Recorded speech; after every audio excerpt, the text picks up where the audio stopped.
Shalom, kembali lagi teman-teman dengan channel saya Irfan F. Tambah.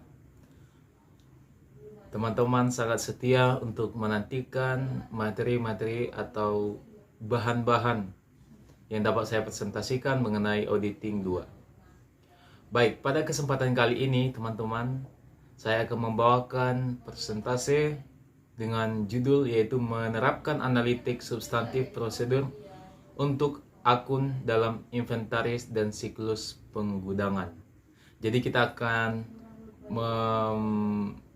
mengulas atau kita akan mencari tahu bagaimana dalam sistem pergudangan atau inventaris pada sebuah perusahaan. Kita akan cari di manakah mungkin letak-letak kesalahan atau di mana para audit harus lebih tertuju ke suatu yang sering disebut dengan kesalahan yang terjadi. Baik, prosedur analitis substantif penting dalam mengaudit inventaris dan pergudangan seperti di semua siklus lainnya. Baik, pada materi sebelumnya kita telah membahas bahwa analitis substantif ini baik dalam penggajian, baik dalam pengiriman, semua sangat mementingkan analitis substantif dalam melakukan audit. Jadi kita sekarang juga kita berlakukan kepada kepada pengauditan inventaris dan pergudangan.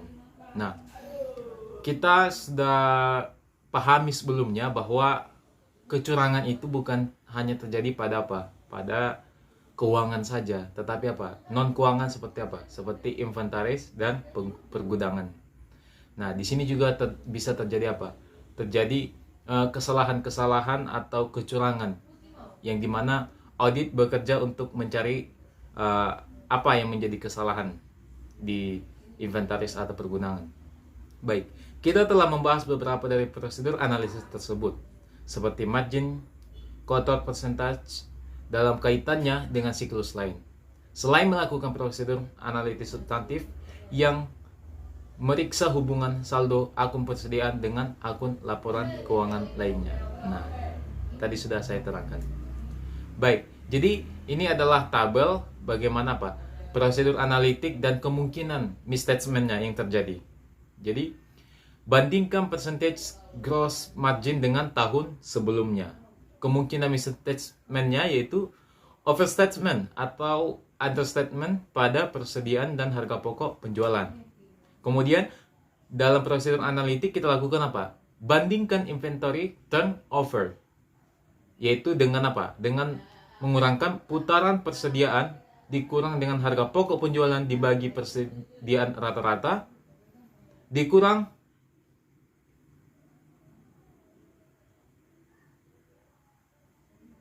dengan tahun sebelumnya. Maaf typo teman-teman.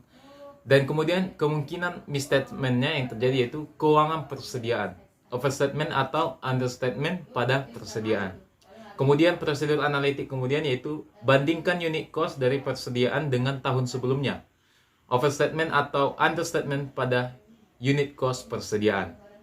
Bandingkan extent inventory value dengan tahun sebelumnya. Dan kemungkinan misstatement yang terjadi yaitu misstatement pada kompilasi atau unit cost persediaan. Nah, kemudian terakhir yaitu yang kita lakukan yaitu dengan membandingkan biaya fabrikasi tahun ini dengan tahun sebelumnya. Nah, misstatement pada unit cost persediaan khususnya biaya tenaga kerja langsung dan overhead. Jadi kita sudah lihat bagaimana kesalahan-kesalahan yang terjadi. Jika kita melihat kesalahan ini, kita harus melakukan perbandingannya. Jadi prosedur analitis inilah cara untuk kita menemukan kesalahan-kesalahan yang kemungkinan terjadi. Baik, kita lanjut. Auditor sering menggunakan informasi non-keuangan untuk menilai kewajaran saldo terkait persediaan. Misalnya, auditor mungkin membutuhkan pengetahuan tentang ukuran dan berat produk persediaan, metode mereka penyimpanan atau tumpukan tangki dan lain-lain. Jadi, kita sebagai auditor, kita juga harus tahu bagaimana berat daripada produk tersebut. Kita harus tahu juga harganya. Kita juga harus tahu jumlahnya dalam satu mungkin satu kardus atau satu kotak, kita harus tahu berapa apa jumlahnya. Dan dengan mengetahui ini lebih detail, kita dapat apa? Mengetahui pengeluaran-pengeluaran yang terjadi pada perusahaan. Dan juga Pak, kita juga bisa melihat bagaimana Pak, bagaimana kecurangan yang terjadi dalam pergudangan atau dalam persediaan. Ini sangat terjadi karena para karyawan atau pekerja, mereka pastinya apa? Mereka pastinya bisa saja melakukan kecurangan, bisa mencuri persediaan ini. Nah, dan kapasitas fasilitas penyimpanan, luas persegi yang tersedia untuk menentukan apakah inventaris yang dicatat konsisten dengan inventaris yang tersedia penyimpanan. Jadi, teman-teman, kita harus tahu juga apa? Luas daripada apa? Persediaan ini, tempat persediaan atau pergudangan ini. Karena dengan ini, kita tahu juga apa? Kita tahu bagaimana kapasitas atau konsisten daripada perusahaan dalam melakukan pencatatan persediaannya. Baik, setelah melakukan pengujian yang sesuai terhadap catatan akuntansi biaya dan prosedur analitis substantif, auditor memiliki dasar untuk merancang dan melaksanakan pengujian rincian saldo persediaan akhir. Nah, di sini dikatakan teman-teman, setelah kita melakukan pengujian tadi terhadap biaya-biaya dalam persediaan atau inventory, kita memiliki dasar untuk apa? Merancang melaksanakan pengujian rincian saldo persediaan akhir. Jadi balik lagi dengan materi kita sebelumnya dengan melakukan apa? Pengujian rincian saldo persediaan akhir. Jadi dengan ini kita akan melihat bagaimana pencatatan dalam perusahaan ini dilakukan dengan benar atau tidak.